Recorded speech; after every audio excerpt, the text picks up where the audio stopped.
بسم اللہ الرحمن الرحیم۔ کیسے ہیں آپ؟ اللہ کرے جہاں رہیں خوش و خرم رہیں اور شاد و آباد رہیں۔ کیا مریم نواز کے کچھ ایسے اقدامات ہیں کہ جس سے نون لیگ اور پی ٹی آئی کے درمیان وہ مخالفت اور مخاصمت کی جو بڑے طوفان تھے اور بڑے پہاڑ کھڑے تھے وہ ختم ہو سکتے ہیں؟ ایک بڑا اہم رابطہ ہوا ہے پی ٹی آئی اور مریم نواز کے درمیان، اس کی تفصیل آپ کے سامنے ذکر کرتے ہیں، لیکن اس سے پہلے کچھ دنوں سے یہ خبریں بڑی سرگرم تھی کہ پی ٹی آئی نے جو فیصلہ کیا سنی اتحاد کونسل میں شمولیت کا، یہ غلط فیصلہ تھا۔ مخالفین تو پہلے سے کہہ رہے تھے، لیکن شیر افضل خان مروت کے بھی اس پر اعتراضات تھے، علی ظفر صاحب اس پر اعتراضات کر رہے تھے، تو اس پر مختلف چہم و گوئیاں ہو رہی تھیں کہ ایسے میں حامد رضا صاحب جو پہلے سے سنی اتحاد کونسل کے امیر ہیں یا صدر ہیں، انہوں نے آج آ کر بتایا کہ یہ سارے کے سارے فیصلے عمران خان صاحب کی ہی کہنے پر ہوئے ہیں، کسی اور نے یہ یعنی جو فیصلہ تھا یہ نہیں کروایا۔ جو شیر افضل خان مروت کے اعتراضات یا علی ظفر کے اعتراضات تھے وہ خود بخود ختم ہو جاتے ہیں، اس لیے کہ یعنی پی ٹی آئی میں جس عروج پر ہے شخصیت پرستی، اس سے بڑھ کر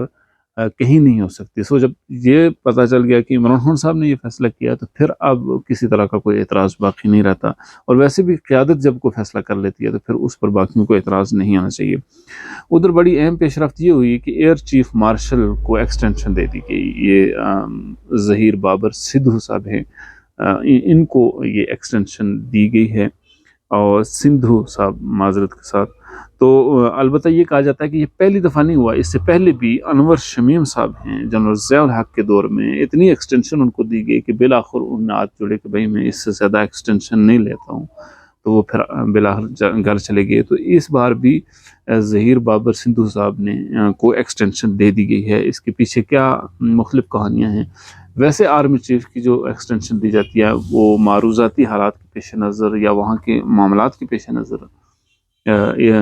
چیف آف آرمی اسٹاف کو ایکسٹینشن دی جاتی ہے، اور پھر چونکہ فزیکلی گراؤنڈ میں اور فیلڈ میں انہی کی ایک لحاظ سے وہی فوج اور وہی ان کی عملداری ہوتی ہے، سو اس اعتبار سے وہ تو سمجھ میں آتی ہے۔ لیکن ایئر چیف مارشل کو ایکسٹینشن دینے کا کیا ہو سکتا ہے، اس کے پیچھے لاجک کیا ہے، یہ کسی کی سمجھ میں آنے والی بات نہیں ہے۔ اور یہ ایک اور بات ہے کہ ایکسٹینشن دینا یہ میرٹ کا قتل ہے، اور اپنی مرضی سے چیف آف آرمی اسٹاف لگانا یہ بھی میرٹ کا قتل ہے۔ اور ایک دن آئے گا، اللہ نہ کرے کہ وہ آئے، ہماری بات غلط ثابت ہو، لیکن ایک دن آئے گا کہ یہی رویہ رہا تو وہ منظم فوج جس پر آج پوری دنیا کا مسلم فوج ہونے کی وجہ سے فخر کرتا ہے، اور پاکستانی بالخصوص ہم جیسے لوگ بھی اس پر فخر کرتے ہیں اس وجہ سے کہ ہماری ایک مضبوط فوج ہے، انہی اللہ تعالی فیصلوں کی وجہ سے یہ فوج ایک دن کمزور ہوگی۔ اللہ نہ کرے کہ وہ ہم دیکھیں یا ہماری نسلوں میں سے وہ کوئی دن دیکھ سکے۔ ادھر آئی ایم ایف کے ساتھ جو مذاکرات چل رہے تھے اس میں سوئی نادرن نے گیس میں اضافے کی درخواست بھی دے دی ہے، اور اگر یہ منظوری ہو جاتی ہے، ابھی تک چونکہ اوگرا نے اس کو سماعت کرنا ہے، منظوری کی صورت میں جولائی سے اس میں اضافہ ہوگا، ایک بڑا اضافہ سوئی نادرن کے صارفین کو بھگتنا پڑے گا۔ ادھر روس میں ہونے والی الیکشن میں پیوٹن صاحب ایک دفعہ پھر 87.97% ووٹ لے کر 5ویں بار صدر منتخب ہو چکے ہیں، اور ایک بڑا ملک کہ جس نے امریکہ کے لیے ایک چیلنج ہے وہ، اور وہاں پر پرامن کا انتخابات کا ہونا اور اقتدار کی منتقلی یا جو بھی صورت بنتی ہے وہ پرامن طریقے سے ہو جانا ہی اس بات کی عکاسی کرتا ہے کہ وہاں پر جو ترقی ہے اس کے پیچھے راز کیا ہے۔ اور ہمارے ہاں الیکشن سے پہلے کے حالات اور الیکشن کے بعد کے حالات، وہ سارے کا سارا نقصان ایک عام آدمی کو ہوتا ہے، اور ملک معاشی طور پر دلدل میں پھنس جاتا ہے۔ مریم نواز اور پی ٹی آئی کے درمیان جو رابطے کی بات ہوئی ہے اس میں یہ کہا گیا ہے کہ ملیکہ بخاری جو پی ٹی آئی کی اہم رہنما ہیں، ان کی جو بہن تھی وہ بیمار ہیں باہر، تو انہوں نے ایک ٹویٹ کیا جس میں انہوں نے کہا کہ چونکہ وہ نو فلائی لسٹ میں ہے، اس کا نام ہے، اس لیے وہ باہر نہیں جا سکتی۔ تو یہ جب دیکھا مریم نواز نے تو اس مسئلے پر انہوں نے فوراً نوٹس لیا، اور ملیکہ بخاری کے لیے وہ نو فلائی لسٹ سے ان کا نام نکالا گیا، اور یوں وہ باہر جانے کے قابل ہو گئیں اور اپنی بہن سے ملنے کے قابل ہوئیں۔ اس پر ملیکہ بخاری نے شکریہ بھی ادا کیا۔ ایک وہ وقت تھا کہ یعنی پی ٹی آئی جو ہے اس کے لوگوں نے کلثوم نواز کی بیماری پر کس طرح کی باتیں کی، کس طرح کے حالات بنائے، اور یعنی کس طرح یعنی مریم نواز اور نواز شریف کو ہم یہ کہتے ہیں کہ جو بھی مجرم ہے، ملزم ہے، آج اگر عمران خان مجرم بن کر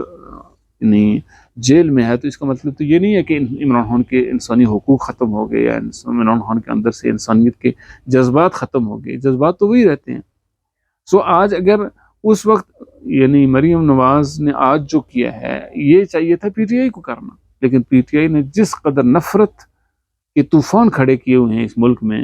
یہ کوئی نصیبوں والے ہوں گے جو اس نفرت سے پاک اس ملک کو دیکھ سکیں گے۔ دوسری طرف فوج کے جوانوں پر دہشت گردانہ حملہ ہوا، جس میں ہمارے کرنل صاحب اور ایک میجر صاحب سمیت 7 لوگ شہید ہو جاتے ہیں، ایک بڑا نقصان ہے، قومی نقصان ہے۔ اس پر بھی پی ٹی آئی کا جو ٹرولر بیٹھا ہوا ہے وہ انڈیا کی طرح خوش ہے کہ فوج کا نقصان ہو۔ ان سب کے باوجود پھر ان کو گلا رہتا ہے کہ جی ہمارے ساتھ زیادتی ہو رہی ہے، ہمارے ساتھ بدسلوکی ہو رہی ہے۔ بھائی آپ نے اپنی فوج کے لیے کیا کیا ہے؟ یعنی آپ نے کس مرحلے پر انڈین لوگوں کی طرح خوشیاں نہیں منائی جب فوج کا نقصان ہوا ہے؟ یہ فوج میری ہے، ہمارے ملک کی ہے، ہم نے اس کے ساتھ چلنا ہے۔ ہماری ویڈیو کیسی رہی؟ اگر آپ کو پسند آئے تو اسے لائک اور شیئر ضرور کیجیے۔ السلام علیکم ورحمۃ اللہ۔